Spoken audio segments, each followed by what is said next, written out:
तो बच्चों question number 5 है प्रश्नावली 7.2 का। वह अनुपात ज्ञात कीजिए जिसमें बिंदुओं a 1 और -5, b -4, 5 को मिलाने वाले रेखाखंड x अक्ष से विभाजित होता है। उस विभाजन बिंदुओं के निर्देशांक भी ज्ञात कीजिए। ठीक है, तो यहाँ पे बच्चों आपको दो चीज़ निकालनी है, एक तो अनुपात निकालना है और विभाजन बिंदु के निर्देशांक कौन निकालने हैं। ठीक है, विभाजन बिंदु क्या होगा, P होगा, उसके निर्देशांक निकालने हैं। ठीक है, तो इस क्वेश्चन को आगे कैसे करेंगे। तो बच्चों ये एक रेखाखंड है AB और इसका विभाजन बिंदु कितना है, P है। तो हमें इस P के निर्देशांक ज्ञात करने हैं।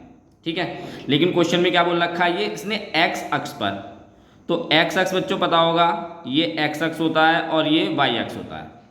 x अक्ष पे अगर कोई बिंदु है तो x तो होगा यहाँ पे, लेकिन y की मान नहीं होगा। y का मान कितना होता है, 0 होता है। ठीक है, तो यानी जो इस p के निर्देशांक कितने होंगे, x और 0।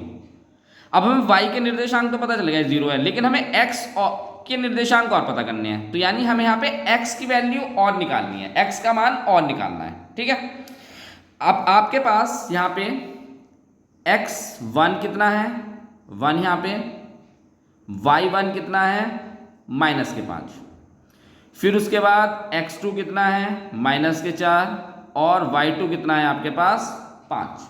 ठीक है, तो बच्चों माना बिंदु P रेखाखंड को k अनुपात 1 के अनुपात में विभाजित करती है।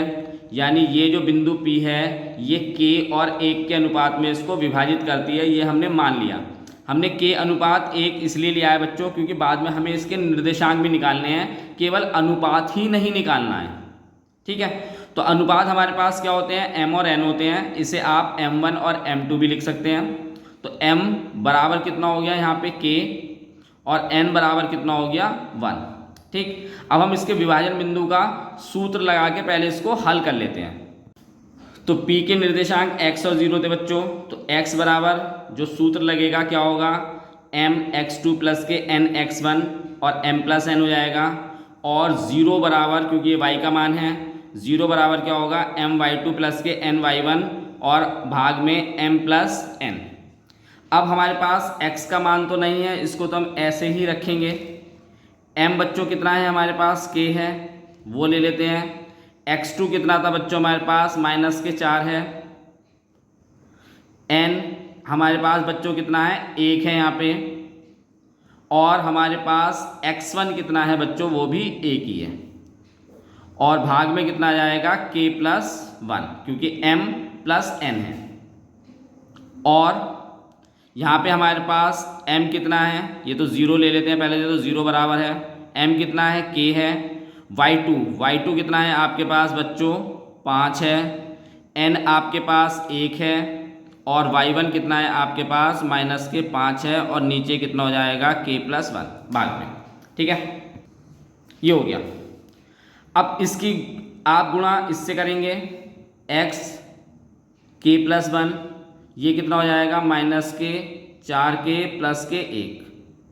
इसकी गुणा आप इससे करेंगे 0 से, k + 1, और यहाँ पे होगा आपके पास 5k - के 5। अब बच्चों इसको तो अभी नहीं हल कर सकते, तो इसे तो अभी हम ऐसे ही रहने देते हैं 0। ये पूरा 0 हो जाएगा। ठीक है, तो यहाँ तो 0 हो गया। यहाँ कितना बचेगा, 5k - के 5। हम यहाँ से k का मान निकाल लेते हैं, तो ये -5 बराबर के इस तरफ जाएगा तो प्लस का हो जाएगा। 5 बराबर कितना हो जाएगा, 5k। तो बच्चों k बराबर कितना हो जाएगा, 5 भाग में 5 यानी 1। तो आपके पास जो अनुपात है वो कितने आए, तो बच्चों अनुपात कितना है, k अनुपात 1 है। k का मान कितना आ गया, 1, और ये भी अनुपात 1 ही है। तो आपका अनुपात तो आ गया। अब आपको निर्देशांक निकालने हैं, यानी निर्देशांक मतलब x का मान निकालना है। तो बच्चों k बराबर 1 आ चुका है। आपको निर्देशांक निकालने हैं x के, तो निर्देशांक निकालने हैं यहाँ पे, k बराबर 1 है। तो हमारे पास ये मान था, हम इसमें k का मान रख देते हैं 1। तो x यहाँ पे रखेंगे 1 + 1 बराबर -4 × 1 + के 1। जहाँ जहाँ पे भी k था उसकी जगह हमने क्या रख दिया बच्चों, 1 रख दिया।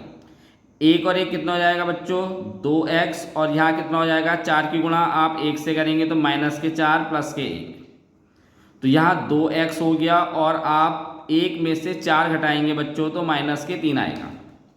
तो x बराबर ये 2 इधर भाग करेगा जाके, तो x बराबर कितना हो गया 3 भाग में 2। ठीक है, तो निर्देशांक कितने थे बच्चों x और 0, तो आपके पास x का मान कितना आया माइनस के 3 भाग में 2 और 0। ये आपका बच्चों क्वेश्चन नंबर 5 था। अगर आपको क्वेश्चन समझ में आया हो तो कुछ वीडियो को लाइक, चैनल को लाइक, सब्सक्राइब जरूर कीजिए। अगले क्वेश्चन की तरफ चलते हैं।